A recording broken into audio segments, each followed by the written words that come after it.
Bonjour à toutes et à tous. Bienvenue sur cette vidéo d'introduction au service de cloud de Microsoft Azure. On est ici sur la partie 1 de l'ensemble de vidéos qui vont consister à découvrir de manière un peu plus approfondie le cloud Azure. Et dans cette partie 1, je vais traiter des basiques, d'une vue d'ensemble un petit peu des services. Je vais parler de région Azure, de data center et également de certification. Alors, avant tout, on va repartir sur les basiques, sur quelques rappels en termes de terminologie. Quand on parle de services de cloud, en fait, il existe trois grands modèles très classiques, très reconnus dans l'industrie. Donc, ces trois grands modèles sont tout d'abord le premier, le SaaS, le Software as a Service, qui est ni plus ni moins finalement que du logiciel qu'un fournisseur va louer à des clients. Exemple de Software as a Service, on pourrait dire Office 365 par exemple, partie Exchange ou tous les autres services qui est à l'intérieur du pack Office 365. Donc ici, en fait, dans du software de service, le client vient consommer un service, il en est l'utilisateur, il peut le configurer, mais il n'a pas à faire la gestion de toute la technologie qui est sous-jacente, c'est-à-dire de maintenir en condition opérationnelle les applicatifs, de gérer l'infrastructure sous-jacente, la sécurité, etc. Donc on est vraiment sur un modèle assez simple en général, qui est basé sur une location, c'est-à-dire que du point de vue facturation, le SaaS est très généralement, en général, facturé à l'utilisateur, au device, sur une durée donnée qui est en général le mois. Si on descend un petit peu plus bas dans les couches, on va arriver sur le plateforme de service, le PaaS, qui est ni plus ni moins finalement qu'un socle destiné à recevoir des applications.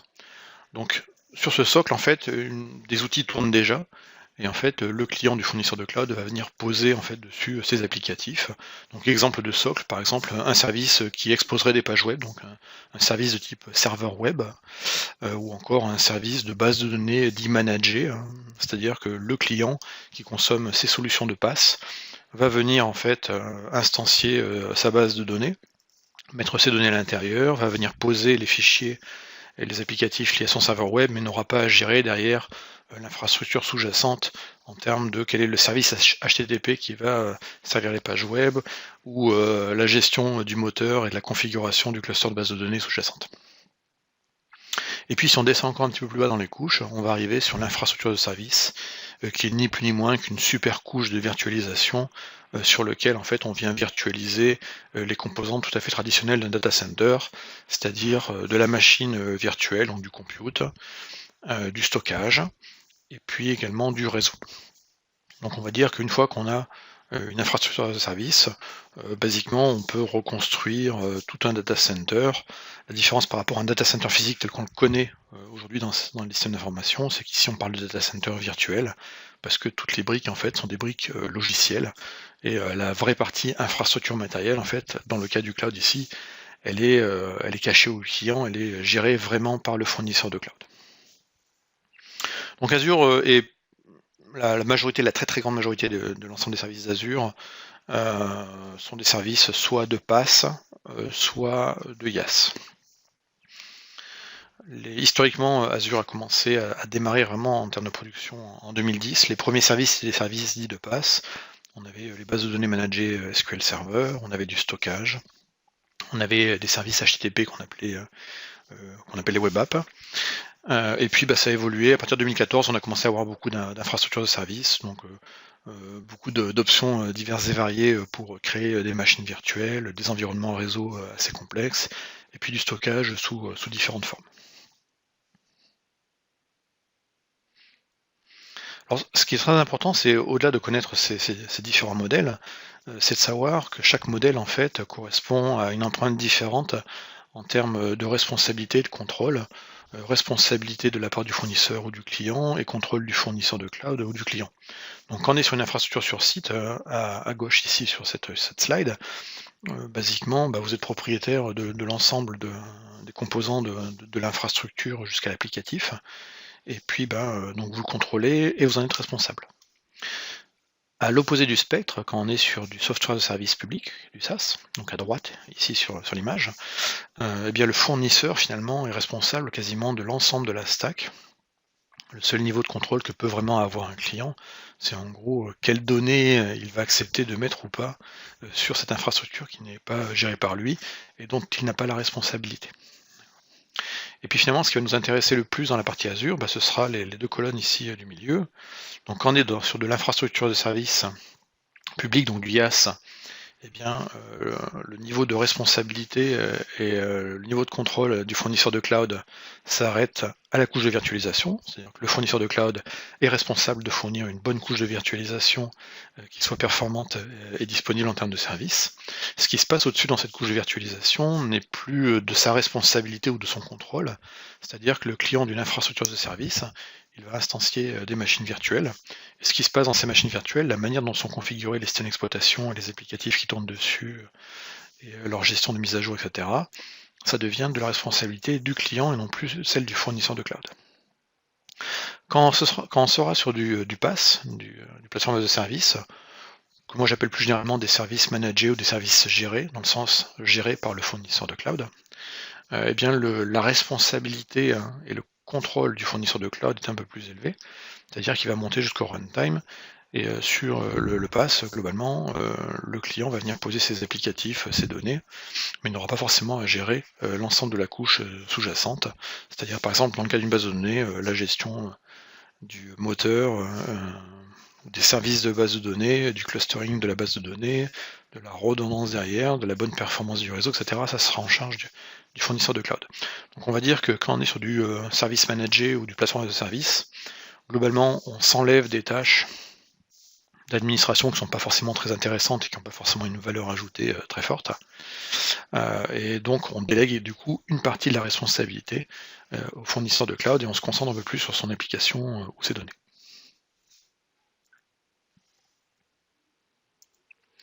Alors chez Microsoft, il y a des solutions de cloud privé historiquement.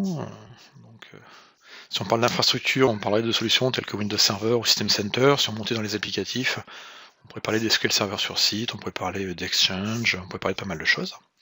Mais si on va aujourd'hui parler plutôt de cloud public, donc en termes de services de cloud public, chez Microsoft, donc il y en a plusieurs. Il y a alors Office 365, qui donc comprend l'ensemble des services Office. Microsoft Intune. Alors souvent les deux sont ramenés d'ailleurs avec d'autres services dans un package maintenant qui s'appelle Microsoft 365. On vient commencer à injecter Windows également sous la forme de services. On a également les services liés à tout ce qui est business, CRM notamment, avec les services de cloud Dynamics 365. Et puis au milieu de tout ça, effectivement, on a Azure qui est quand même un très gros bloc.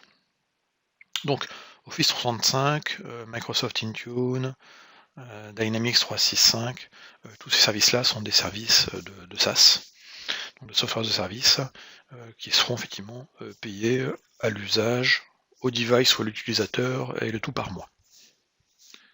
Dans le cadre d'Azure, on va être sur de la revente de ressources, et le modèle de facturation sera très différent, c'est vraiment un modèle de consommation dit à l'usage, dans le sens où si vous prenez une machine virtuelle, vous allez payer le nombre d'heures d'exécution de cette machine virtuelle. Si vous prenez du stockage, ce sera la volumétrie du stockage, et le prix dépendra également des performances du stockage sous-jacent. Si c'est du réseau, ce sera peut-être la bande passante qui sera facturée, ou la consommation en termes de volumétrie réseau, en réseau entrant ou réseau sortant. Donc il faut bien retenir qu'effectivement entre le PaaS et IaaS sont des modèles économiques assez similaires. Par contre le SaaS c'est un modèle économique qui est très différent.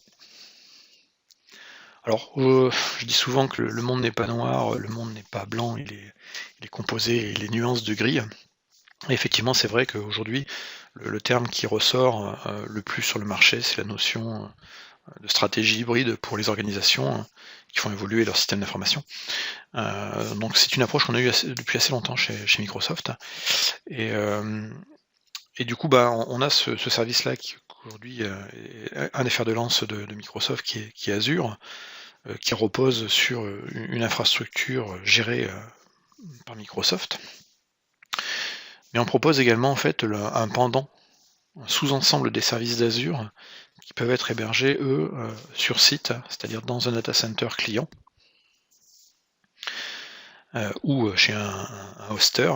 Et donc cette solution s'appelle Azure Stack. Donc Azure Stack en fait va reposer sur une partie, une sous-partie de certains services Azure, et techniquement derrière, ce sera effectivement du matériel validé par des constructeurs qu'on va voir dans les slides suivantes. Et sur ce matériel, en fait, on va avoir une infrastructure hyper convergée et une fabrique, ce qu'on appelle une fabrique, c'est-à-dire l'ensemble des briques permettant de faire tourner un cloud. Alors, je ne vais pas dire privé ici, parce qu'en fait, on est vraiment dans un cadre d'interconnexion avec de l'hybride, mais c'est l'idée. Et puis, du coup, les équipes d'Azure Stack sont intégrées aux équipes d'Azure. Donc, en gros, une grosse partie de l'innovation technologique qui est faite dans Azure et amenée après dans Azure Stack. Donc, quelques exemples qu'on peut avoir. Donc, Azure Stack repose sur du Windows Server, alors aujourd'hui 2019, cette vidéo étant de 2019. Et les nouveautés qu'on a pu voir arriver dans Windows Server 2016, Windows Server 2019 en termes de software defined storage ou de software defined network sont directement des technologies qui ont été développées à l'origine pour Azure et qui après ont été amenées dans le data center au travers de Windows Server 2016-2019 et donc Azure Stack qui utilise ces couches d'OS. Donc visuellement derrière, le portail d'administration d'Azure Stack est très similaire au portail d'administration d'Azure, à part le logo en haut à gauche qui dit Azure Stack, mais globalement l'interface est assez similaire. Donc Azure Stack sera fourni sous la forme d'infrastructures en système intégré, c'est-à-dire qu'en fait on ne peut pas récupérer l'image ISO d'Azure Stack et se l'installer soi-même et installer un cluster pour de la production Azure Stack à demeure dans son data center. Par contre, on peut commander auprès d'un fournisseur matériel dont la liste est ici, des configurations validées et certifiées pour Azure Stack. Et donc on en a chez Dell, HP, Lenovo, Cisco, Huawei, Wortmann qui sont des Allemands, et puis Avanade également avec du package de service. Et en fait, l'achat d'un Azure Stack passera par effectivement une intégration et une installation fait par le fournisseur de matériel. Donc c'est très normé et très carré comme process. L'idée étant que quand on commande un Azure Stack, on va fournir toutes les informations de configuration au préalable dans le processus d'achat. Et ensuite, il y aura une phase d'intégration avec toutes les informations techniques qui ont été données pour l'intégrer. Mais globalement, c'est presque acheté clé en main. Et puis après, on l'opère. Une fois, l'installation n'est pas un non-événement d'un Azure Stack, mais normalement, c'est pas fait par un client final, c'est fait par le constructeur. Et ensuite, effectivement, l'opération peut être faite par le client final. Donc, si on résumait de manière très grossière, à trop d'altitude, finalement, la plateforme Azure, tout en bas ici, on a une infrastructure physique qui va permettre de faire tourner l'ensemble de ces services. Il n'y a pas de magie derrière, il y a des gros data centers, on va en parler juste après. Et puis globalement, on va avoir un bloc qui sera plutôt de l'infrastructure de service. On va retrouver des choses assez traditionnelles, des machines virtuelles Windows, Linux, du stockage, du réseau, des services d'automatisation, de plan de reprise d'activité, des services de sauvegarde, etc. La liste est vraiment non exhaustive ici. Et puis à côté, on a des services de passe que je nommerai souvent dans mes vidéos des services gérés ou des services managés pour faire un anglicisme qui n'est pas très beau. Et là, on va retrouver des composants pour la partie web, mobile, l'identité, les médias, l'analytique, les containers. Enfin, la liste est très longue ici. Vraiment, les termes que j'ai mis sont vraiment juste un sous-ensemble de ce qu'il y a. Et puis, pour opérer tout ça et pour le piloter et puis finalement pour l'utiliser, on est assez agnostique en termes finalement d'outils, langage de programmation. À peu près tout est exposé sous la forme d'API REST dans Azure. Et puis ces API après peuvent être consommés par différents langages avec différents SDK qui sont disponibles. On est alors là encore la liste n'est pas exhaustive ici, mais ça va aller de Python en passant par .NET, Java, Go, etc. Et puis derrière après même les outils d'administration et de consommation d'Azure, on le verra dans la vidéo suivante, ça peut aller de PowerShell en passant par des outils intégrés basés sur Python. Alors si on essaie de faire une vue générale de l'ensemble des services disponible à l'instant T. C'est assez compliqué, c'est un monde qui bouge très vite et il y a beaucoup d'éléments, donc c'est un très grand magasin. Si on va dans la console d'Azure et qu'on regarde la liste de l'ensemble des services, déjà il faut un écran très grand, de très haute résolution si on veut arriver à tout voir, et probablement qu'on ne verra pas tout. Mais on voit ici quand même que du coup on a essayé dans l'interface de permettre le regroupement de services par rapport à des thèmes. Donc on a le thème Compute, Network, Storage, Web, Mobile, Container, Database, AI et Machine Learning, IoT, Mixed Reality, etc., etc. Donc il y a beaucoup de services. Ensuite, après, chacun va venir piocher comme dans une grande surface ce dont il a besoin. Et donc, vous trouverez assez rarement sur le marché des personnes ayant une compétence très pointue sur l'ensemble des services, car il y a simplement trop de services et que tout bouge très vite, que tout évolue à vitesse grand V. Alors une autre vue de tout ça, j'avais trouvé assez intéressante sur le web. C'est une sorte, pas de tableau de périodique des éléments, mais pas loin, où on avait une vue de tous les services, alors avec un petit peu de scrolling, ça peut donner ça. Là encore, c'est juste une visualisation, comme je le dis, ça bouge très vite, certains services peuvent changer de nom, d'autres vont évoluer, donc c'est très difficile d'avoir un instant T, en un écran finalement, une vue globale de l'ensemble des services, à part des grandes catégories. Donc, derrière tout ça, derrière tous ces services, en fait, il y a une infrastructure assez monumentale en termes de data center. Il faut savoir qu'en fait, on regroupe en fait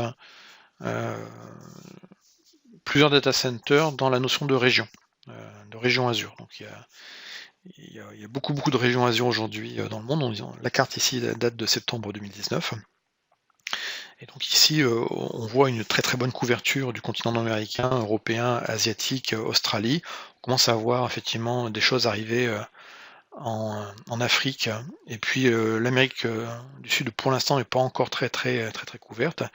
Mais ce qu'il faut voir, c'est que l'ensemble de ces régions ici, il doit y en avoir 54, 55, 56 peut-être. Enfin, les chiffres augmentent en permanence. Hein. On ouvre régulièrement des nouvelles régions. Donc les prochaines qui seront ouvertes seront les régions Est et Ouest de la Norvège, entre autres. Et donc chaque région aussi, chaque point vert ou triangle bleu en fait, correspond en fait à plusieurs data centers, donc plusieurs bâtiments qui contiennent eux-mêmes plusieurs salles avec des milliers de serveurs à l'intérieur. Donc la nouvelle tendance depuis quelques années désormais, c'est d'ouvrir en fait, donc c'est d'avoir des régions et puis avoir un surensemble des régions qu'on appelle les régions géopolitiques. Hein. Donc on va prendre un exemple simple franco-français. Hein. C'est la France. La France, par exemple, il y a deux régions Azure en France. Il y a la région qui est France Nord, France centrale, pardon, et la région France Sud. Donc France centrale est composée, par exemple, de 3 data centers, et France Sud est composée de 1 data center. L'intérêt d'avoir deux régions dans une même région géographique, hein, dans un même espace géographique, c'est que si on veut utiliser, donc les régions sont appairées les unes avec les autres, et donc France centrale par exemple est appairée avec France Sud. Ça veut dire que si on met en place par exemple du stockage géodistribué, eh bien ce stockage géodistribué sera géodistribué justement entre ces deux régions appairées, donc entre France centrale et France Sud, ce qui fait que techniquement, en fait, les données vont rester sur le sol souverain français, donc dans un espace géopolitique. Donc on voit qu'en fait, du coup, toutes les dernières régions Azure fonctionnent sur ce modèle. Donc on va dire un espace géopolitique, et ensuite au sein de cette région géopolitique, en fait, on va avoir les régions dites Azure. Si on prend par exemple l'Afrique du Sud, on voit là encore la présence de deux régions, South Africa North, South Africa West. Eh bien, ces deux régions permettent du coup d'avoir de la redondance, de la géoréplication au sein d'un même territoire qui est l'Afrique du Sud. Très récemment, il y a eu la même chose qui est arrivée en Suisse, donc Suisse Nord et Suisse Ouest, également sur les deux nouvelles régions allemandes. En UK, on a la même chose, UK West, UK South. Même chose en Corée, même chose en Inde avec 3 régions, même chose en Australie avec 4 régions pour l'espace géopolitique, on va dire, australien. Et puis également sur les Émirats Arabes Unis avec United Emirates Central et North. Donc là, on a Abu Dhabi et on a Dubaï. Historiquement, si on regarde les régions, ce qu'on appelle Europe, North Europe est à Dublin, West Europe est à Amsterdam. Là encore, on peut considérer qu'on est dans un espace géopolitique qui est l'Europe. Mais après, si on a certaines contraintes liées à son pays au sein de l'Europe, c'est là où on devra choisir effectivement les régions dans le pays. Donc, régions géopolitiques, à l'intérieur de ces régions géopolitiques, des régions Azure composées de plusieurs data centers. Et puis on a on a quelques petites particularités avec la Chine. Donc la Chine, on a 2 régions en Chine qui ne sont pas opérées directement par Microsoft, mais qui sont opérées par un fournisseur de confiance de l'État chinois qui s'appelle 21 Vianet. On avait un modèle un peu similaire en Allemagne. On avait 2 régions qui étaient opérées sous le contrôle de T-Systems. C'est-à-dire que c'était opéré par des gens de Microsoft, mais chaque fois avec le contrôle d'une personne de T-Systems. Désormais, ces 2 régions allemandes un peu particulières qu'on qualifiait de souveraines ne sont plus ouvertes à des nouveaux clients, et on a recréé 2 autres nouvelles régions au sein du territoire allemand, qui sont des régions qu'on appelle les régions publiques Azure, au même titre que la France, que l'Afrique du Sud, que tous les que West Europe ou North Europe. Donc on n'a plus cette particularité qui du coup avait un impact en termes de coût. Alors si on voulait voir la liste des régions à un instant T, parce que cette liste elle peut évoluer, on peut par les outils en ligne de commande par exemple, dire AZ account list location, et là on a la localisation de l'ensemble des régions avec leurs coordonnées géographiques, et puis le nom court et le nom long. Alors à quoi ça ressemble une région Azure? Là on va prendre un exemple, on va aller voir un data center qui est sur l'ouest des États-Unis, à Quincy. Donc Quincy, c'est à 2h30, 3h de route à l'est de Seattle. Donc ici, on voit une vue qui date d'il y a quelques années, où on voit en fait plusieurs bâtiments. Alors pour être plus précis, en haut ici, on voit des bâtiments de première, deuxième génération. On voit l'échelle avec des petites voitures. Donc là, dans le haut, il y a 2 data centers. Et puis on voit d'autres sortes de structures sur des plaques de béton ici. Donc là, on est sur des générations un peu plus récentes de data centers. Alors si on venait au niveau du sol, on voit ici par exemple qu'on a en fait des containers qui sont posés sur une dalle de béton, et ces containers sont raccordés en fait à une colonne vertébrale qui amène le réseau et l'électricité notamment. Donc ça, c'est là encore dans l'évolution des data centers, on a eu plusieurs formes. L'objectif étant en fait d'optimiser les coûts sur le data center, parce que plus on optimisera les coûts d'opération d'un data center, plus on pourra faire baisser le coût des services qui sont exécutés au sein de ce data center. Dans certaines régions, on n'est pas sous la forme de grands bâtiments à plat comme ça, mais sur la forme de tours. Un exemple ici en Asie du Sud-Est, qui est Singapour, ça là encore c'est une raison simplement économique, le coût du sol étant ce qu'il est, étant assez cher. On ne peut pas se permettre d'avoir des grands bâtiments à plat qui n'ont pas d'étage en fait, et du coup payer très très cher le sol, ce qui se répercuterait sur le prix des services et nous rendrait moins concurrentiels. Alors en fait, les bâtiments les data centers de Microsoft évoluent au fil des années, en différentes générations. Donc les premières générations 5 sont arrivées à partir de 2015. Mais globalement, l'idée c'est de diminuer en fait un des coûts les plus importants dans un data center, qui est le coût de l'énergie, de l'électricité. Et donc globalement, un bon indicateur pour voir l'optimisation ou le rendement d'un data center, c'est d'étudier son PUE. Et le PUE, en fait, en gros, c'est le ratio entre combien je consomme d'énergie, combien je paye d'énergie, et sur cette énergie qui est payée, combien est réellement utilisé pour la partie informatique en fait. Donc en gros, le chiffre idéal serait de dire pour 100 € d'électricité payée, j'utilise vraiment 100 € au sein de mes 100 € d'électricité pour mon compute par exemple, pour mon stockage, etc. Ce qui dans la vraie vie n'est pas possible, bien entendu, simplement parce que, il y a des déperditions énergétiques et puis qu'au-delà des ressources informatiques, il y a d'autres choses qui font tourner, qui coûtent de l'argent d'électricité. Il y a notamment la climatisation, il y a l'éclairage, enfin il y a pas mal de choses supplémentaires. Donc globalement, on a des gens, des équipes qui sont dédiées à essayer d'optimiser tout ça pour faire en sorte effectivement d'avoir le meilleur rendement possible en termes notamment de PIB.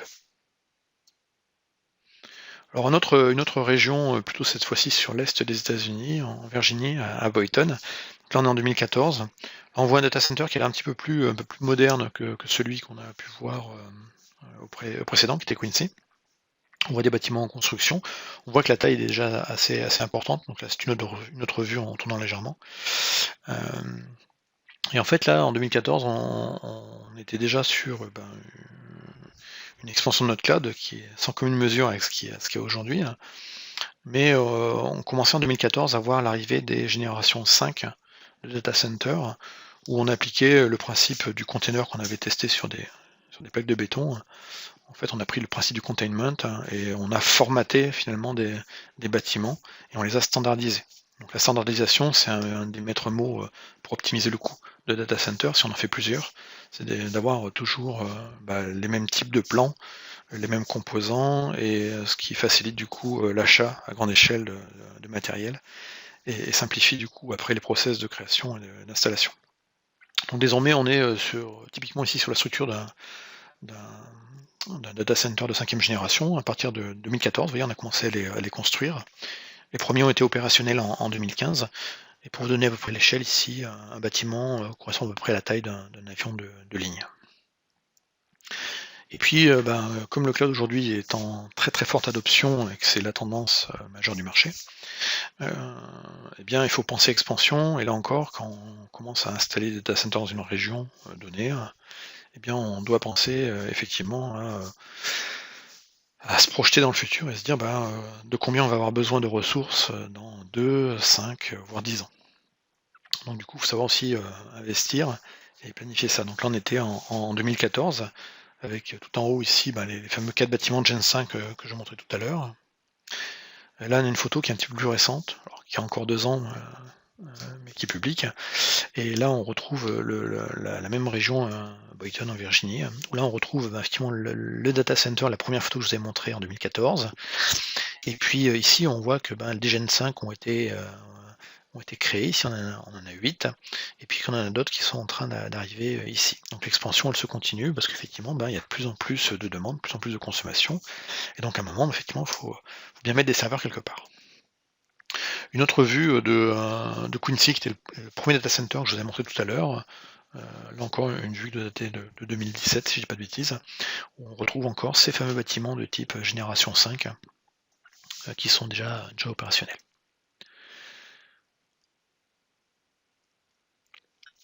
Là encore, je vous ai dit, la standardisation, c'est le maître mot. À partir du moment où on a la capacité d'avoir l'espace pour poser ces data centers, on va toujours faire les mêmes. On est ici dans le Wyoming à Cheyenne, et là encore, on retrouve ces Gen 5 très formatés. Et puis on voit effectivement l'expansion qui est prévue après pour en rajouter suite à la demande.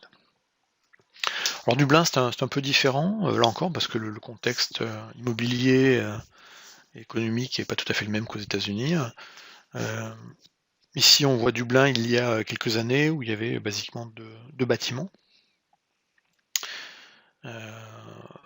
Dublin s'est étendu avec la création de 2 autres bâtiments. Là, il y en a 2 ici, on n'en voit qu'un seul, mais il y en a 2. 2 bâtiments pour étendre encore la capacité de Dublin. Et Dublin, il y a 2 ans, ressemblait à peu près à ça, où on retrouve effectivement les bâtiments d'origine, qui existent toujours, qui sont toujours des data centers opérationnels.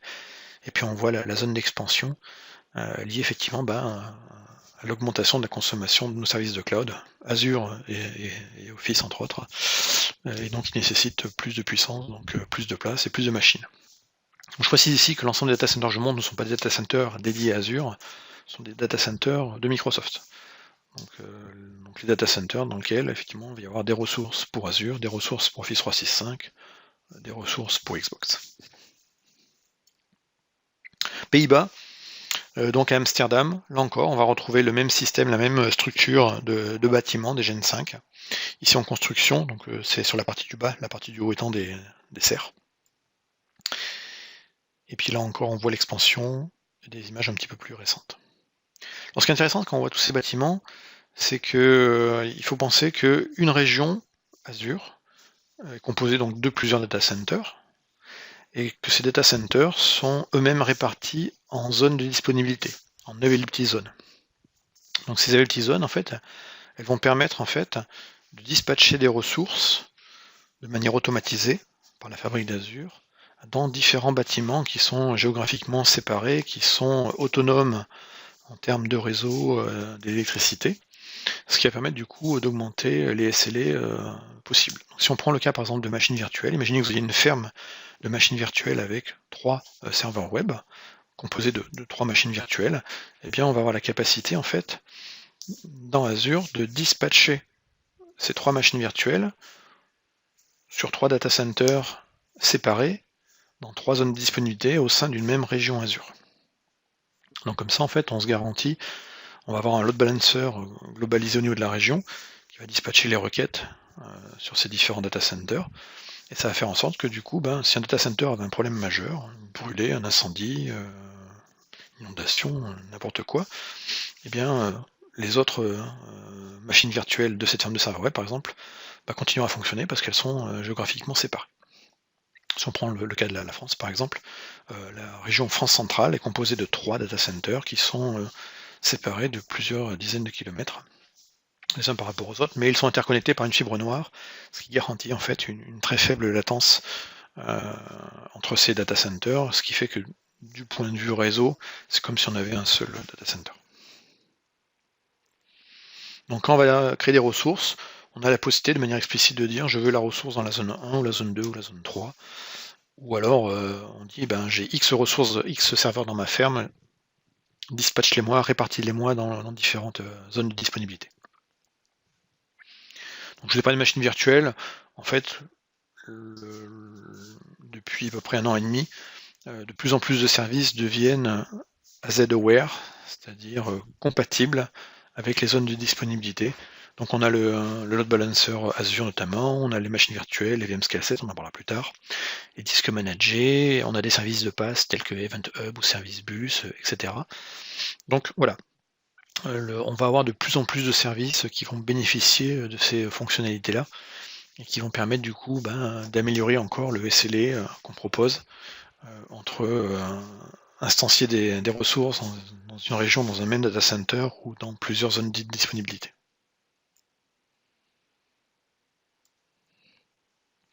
Au sein d'un data center, ça ressemble à ça, donc c'est relativement simple.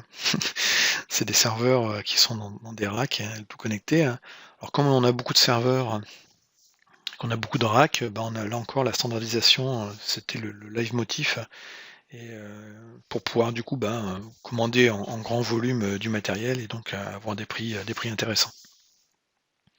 Une autre photo à Cheyenne, on voit que là, 2 bâtiments différents, mais finalement les deux sont vraiment très très similaires. En savoir, c'est que on n'est plus dans un mode à l'ancienne où on reçoit son carton avec son serveur, et puis on le déballe, et puis hop, on met le serveur dans le rack, et puis on a un deuxième serveur, on le déballe, on le met dans le rack, etc. Là, désormais, les équipements arrivent directement prêts. Donc le rack est livré sur palette, il est déjà entièrement configuré. Quand je dis entièrement configuré, c'est-à-dire que l'ensemble des VM et du stockage, des machines physiques et du stockage sont déjà câblés et rackés, que les top-of-rack switch sont déjà montés, et globalement, ces racks, la seule chose qu'il y a à faire, c'est de les mettre sur une palette, de les amener au bon endroit et de les raccorder avec ce qu'on appelle un PUE, une sorte de prise unifiée qui va prendre le réseau et l'électricité, et en une connexion, en fait, le rack est opérationnel. Toute sa configuration logicielle sera faite de manière automatisée, industrielle, et gérée par la fabrique d'Azure. Donc les machines qu'on utilise, si historiquement on a pu utiliser comme tout le monde des serveurs de la marque X, Y ou Z, désormais en fait on design notre propre hardware, donc on a des équipes en fait qui sont en charge de définir les specs des cartes mères, de définir le nombre de disques, le type de processeur, le nombre de cartes réseau, le type de carte réseau, etc. Donc le fait d'avoir dessiné nos propres serveurs, notre propre matériel, a permis du coup de réduire les coûts. En 40% d'économie, déjà on a retiré tout ce qui n'était pas nécessaire. Est-ce qu'on a besoin d'avoir X cartes réseau sur un serveur, dans du cloud? Non.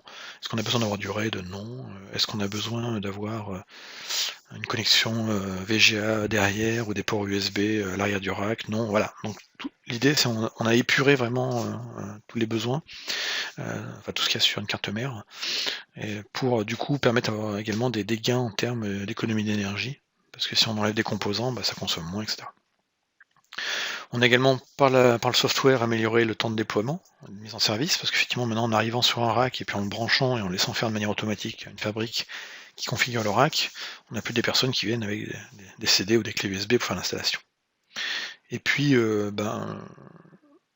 tout ce matériel va générer en fait beaucoup de données, et ces données on va les utiliser après et les traiter avec du machine learning et des réseaux neuronaux. Et puis donc on va faire des choses dessus comme de la maintenance prédictive, comme pas mal d'analyses qui nous permettent d'optimiser tout ça. De la même façon, les cartes réseau, on n'a pas de carte réseau très particulière, très spécifique. Et dès qu'on veut un peu de spécifique sur la partie réseau, en fait c'est nous qui allons le reprogrammer, en fait on va le voir juste après avec des FPGA.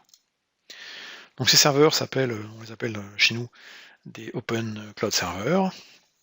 Ils peuvent prendre différentes formes, c'est un exemple parmi tant d'autres. On voit ici par exemple 10 disques durs. Donc ça c'est les disques pour la partie data. Donc sur ces 10 disques durs, on en aura 6 utilisés et 4 qui seront des disques de spare. Donc tant que 4 disques ne sont pas en état de panne, c'est pas la peine d'intervenir sur la machine. On a des disques sur les disques système, en fait c'est des M2. Ça permet du coup d'avoir une consommation électrique un peu plus faible, et un espace pris un peu plus faible également qu'un SSD standard, une meilleure bande passante et puis une facilité pour le refroidissement, parce que du coup c'est juste une petite carte. Et puis on voit ici la présence d'une carte Ethernet convergée. Donc on n'a pas 10 000 cartes réseau non plus sur les serveurs. On a une grosse carte, dans cet exemple c'était une 40 gigabits, parce que c'était le meilleur ratio performance-prix à l'époque de ce slide. Maintenant ça a dû évoluer, on est probablement sur du 50 aujourd'hui. Alors toutes les specs de ces serveurs ne sont pas, les specs de ces serveurs Open Cloud Compute sont publics. On partage nos specs en fait sur un projet qui s'appelle opencompute.org, sur lequel d'autres grands fournisseurs partagent également des informations, notamment Facebook par exemple. Donc si vous voulez regarder les specs de nos châssis par exemple, de nos blades, en fait il suffit d'aller sur le site web, et puis il y a plein de documents qui décrivent tout ça. L'idée c'est que ça peut être réutilisé comme du code open source. On n'est pas constructeur matériel. On ne fait que des specs qu'on donne après à des constructeurs en leur disant j'en veux X milliers d'unités et construisez-moi. Donc vous pouvez vous aussi vous réapproprier ces specs ou les lire si ça vous intéresse, et puis même demander à des constructeurs de les fabriquer pour vous. Donc l'évolution qu'il y a eu il y a 2 ou 3 ans de ces serveurs Open Compute était le projet Olympus. On a fait évoluer le matériel dans tous ces serveurs. On a déjà également rendu un peu plus hétérogène le nombre de modèles qu'on utilise, parce qu'on a de plus en plus de familles de machines virtuelles différentes dans Azure et qu'on a différents besoins en termes de compute. Donc Olympus va intégrer effectivement toute la partie carte mère, alimentation, châssis, tout ce qui est carte d'administration également. Et là encore, l'objectif de ces développements hardware en termes de spec, c'est vraiment de rendre tous ces composants très modulaires, de réduire leurs coûts en disant plus de gens vont utiliser ces specs, plus les coûts vont baisser, de limiter également la consommation énergétique, et puis de faciliter l'interopérabilité finalement entre nos centres de données. Donc vous pouvez aller sur le site opencompute.org et puis voir après le détail derrière de nos différents châssis et serveurs si ça vous intéresse le matériel. On va aller jusqu'à mettre des specs sur ce qu'on appelle effectivement les PDU ici, qui sont les fameux connecteurs en fait pour brancher le réseau et l'alimentation pour ces serveurs. Si on va sur opencompute.org, on a donc tout un ensemble de PDF. Alors après, on peut le classer par contributeur. Donc, nous, on a un certain nombre, mais d'autres participent également au projet OpenCompute. Si on prend un exemple ici, par exemple, j'ai pris le projet Olympus pour les cartes mères à base d'AMD EPIC. Et donc, on a un PDF, ici de 54 pages, qui décrit l'ensemble des composants sur la carte mère, comment ils sont connectés, à quoi ils servent, etc. Donc, c'est la lecture pour ceux qui aiment le matériel. Et puis Olympus évolue au fur et à mesure. Donc là, par exemple, on fait des essais de refroidissement. Le refroidissement, c'est quelque chose qui coûte qui est un poste de coût assez important dans les data centers, de refroidir finalement toute cette puissance qui est utilisée. Donc on fait différents essais. Donc récemment, on a annoncé qu'on testait du refroidissement liquide, donc avec différentes phases d'immersion du matériel, entre faire couler directement de l'eau sur les radiateurs qui sont sur les processeurs, ou carrément immerger en fait de l'eau, enfin du liquide, pour être plus précis. L'eau, c'est pas une très bonne idée. Ou alors carrément d'immerger en fait les cartes mères dans des bacs en fait pour les refroidir.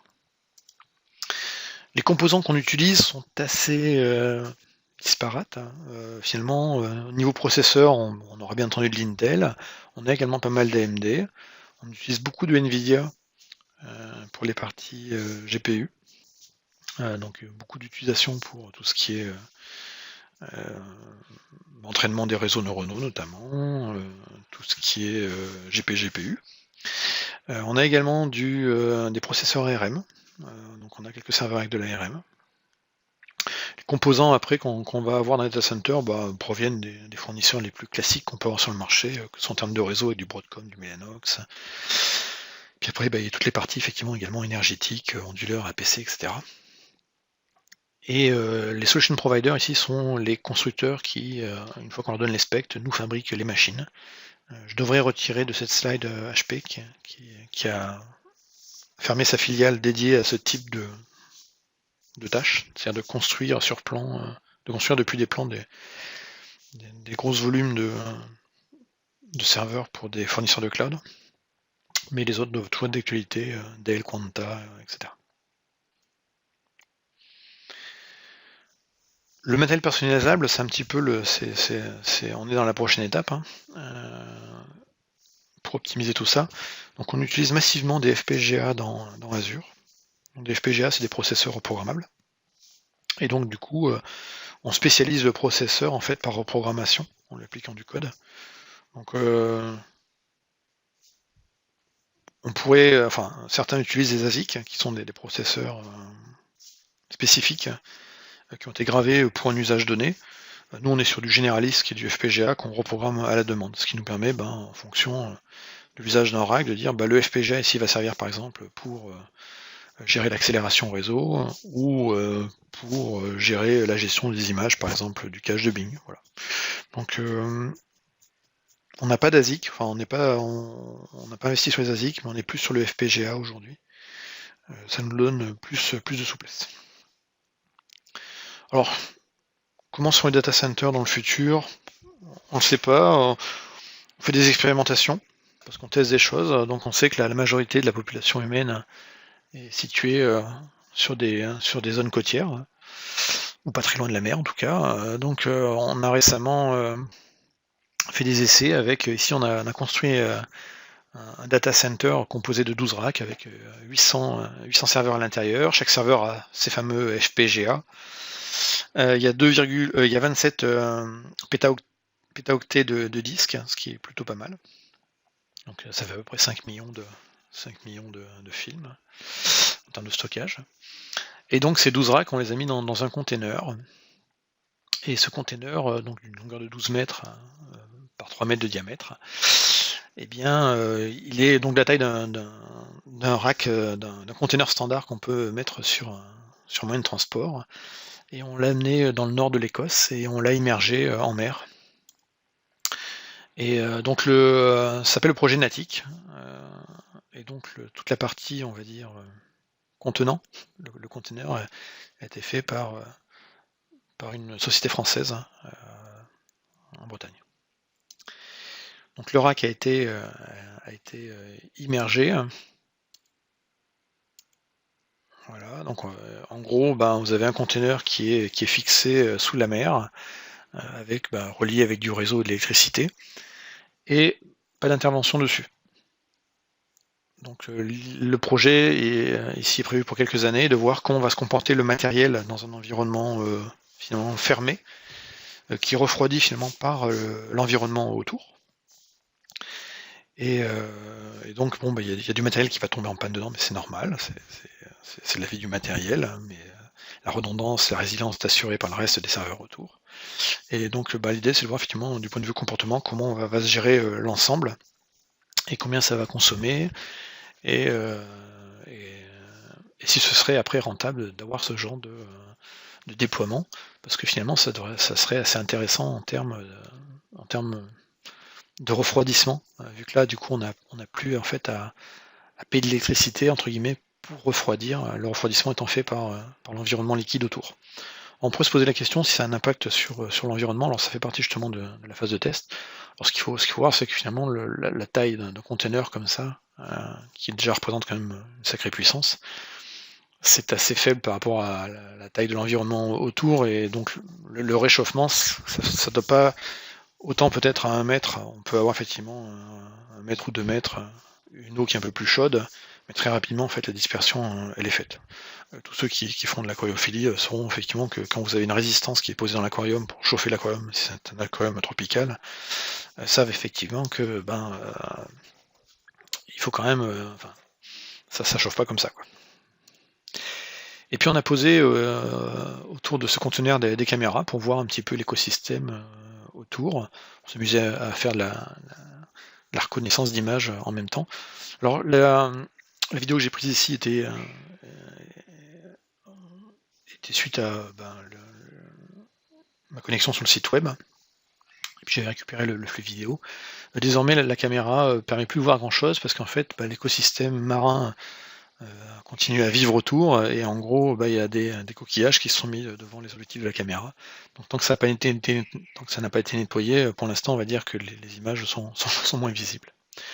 Dans tous les cas, si toute la partie data center, évolution et projet pour améliorer le stockage, réduire les coûts, etc. vous intéresse, je vous encourage très fortement à voir cette vidéo faite par notre CTO qui est Marc Rusinovic, qui s'appelle Inside Azure Data Center Architecture, et qui reprend et rajoute beaucoup de choses par rapport à ce que j'ai dit juste au préalable sur la partie data center, notamment sur toutes les nouveautés en termes de stockage, développement de l'informatique quantique, etc. Session très intéressante qu'il rejoue en général 2 fois par an à destination de nos clients. Il la joue en général à la conférence Build qui a lieu sur le premier semestre de l'année, et puis en général il la joue également sur la conférence Ignite qui elle a lieu le 2e semestre de l'année. En l'occurrence en 2019 ce sera au mois de novembre, et donc le titre en général toujours le même, mais le contenu évolue dans le temps. Donc voilà, très bonne vidéo si les sujets dont je vous ai parlé au préalable vous intéressent et que vous voulez un peu plus en profondeur. Tous ces data centers, tous ces data centers qui donc sont dans les régions, c'est pas des data centers qu'on ouvre en général au public ou les auditeurs envoyés par nos clients. Donc en fait on passe un maximum de certifications. On met à disposition toutes les preuves, tous les documents liés à ces certifications, pour que au moment où vous avez un client ou vous-même avez besoin de prouver que le fait de mettre vos workloads, vos applications dans le cloud répond néanmoins à vos contraintes en termes de conformité certification, eh bien vous avez tout ça. Donc on a des certifications de type industrie, après des certifications qui sont liées à des pays. Donc il y a beaucoup de certifications pour les États-Unis, c'est un pays qui aime bien les certifications. Et puis après, on a des certifications qui sont plus localisées par pays. Donc on a à peu près 71 offres de conformité. En termes de couverture, on est plutôt bien placé. Donc on a des choses tout à fait classiques, de l'ISO 27001 pour la sécurité des systèmes d'information, l'ISO 27018, on a bien entendu les différents SOC, les CSA Star Certification, Après, sur les parties industrie, on a bien entendu tout ce qui est PCI DSS, tout ce qui est IPA pour les données de santé, TISAX, FAIRPAR, enfin, on a vraiment pas mal. Il y en a deux qui sont assez récentes, qui ont 1 an et demi, 2 ans à peu près, que je trouve intéressantes, au moins pour le territoire français. La partie hébergeur de données de santé à caractère personnel. Donc on a été parmi les premiers à être certifiés pour l'hébergement de ce type de données. On a une couverture qui est complète, c'est-à-dire allant de l'ensemble de l'infrastructure jusqu'aux applications pour la partie hébergement de données de santé. Donc ça veut dire que si vous avez des données de santé sur du SaaS dans Azure, sur du SaaS sur le data center, là encore c'est couvert. Et puis une autre que j'ai trouvée assez intéressante qui date d'il y a à peu près un peu moins d'1 an, c'était décembre 2018, c'était la TISAX, qui est en fait une certification liée au monde de l'automobile. On a de plus en plus de télémétrie, d'informations qui sont remontées par les véhicules, entre autres. Rapidement, en fait, les constructeurs automobiles, alors notamment les Allemands, ont compris qu'il y avait besoin de faire des choses là-dessus, une sorte de certification de compliance, et donc de donner des règles. Et donc désormais, nos data centers en Europe sont certifiés TISAX. Donc avec deux niveaux, un niveau basique, un niveau 2 et un niveau 3. Et donc le niveau le plus élevé, le niveau 3, il est couvert par les régions West Europe et North Europe d'Azure, c'est-à-dire Amsterdam et Dublin. Et puis après, pour d'autres régions comme la France, par exemple, on est sur un niveau 2. Donc si vous êtes constructeur ou si vous travaillez dans le monde de l'automobile et que la partie effectivement compliance vis-à-vis des workloads de données liés au monde de l'automobile vous intéresse, je vous encourage à aller faire un tour. Quoi qu'il arrive, l'ensemble des informations liées à tout ce qui est conformité et certification est public et disponible directement sur le Trust Center, dont l'URL est ici. Et une fois que vous êtes logué au Trust Center, en fait, vous pouvez avoir accès à l'ensemble des documents qui vous permettent de vérifier effectivement le respect ou le support de la certification X, Y ou Z qui peut vous intéresser dans le cadre d'Azure. Et se termine ainsi cette première vidéo d'introduction à Azure Edition 2019.